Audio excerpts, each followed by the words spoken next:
So yun guys, nandito na kami ngayon. So ito yung pesta namin. Tapos prepare na kami ng aming pagbubuan at paghiga. Perfect weather. Perfect weather. Yeah. Perfect place. Perfect view. Perfect people.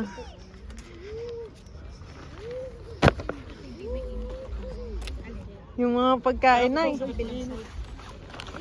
Gusto niyo po ba ilagay sa ilalim muna? Oo, sa ilalim mo lang. Salilim. Salilim. Ako ito, tayo magtago. Mamaya, kukulimlim din yan.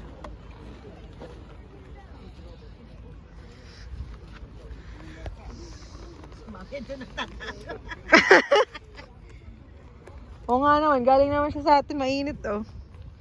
Si Bibi. Tatago sila yung lumalabas sa itan.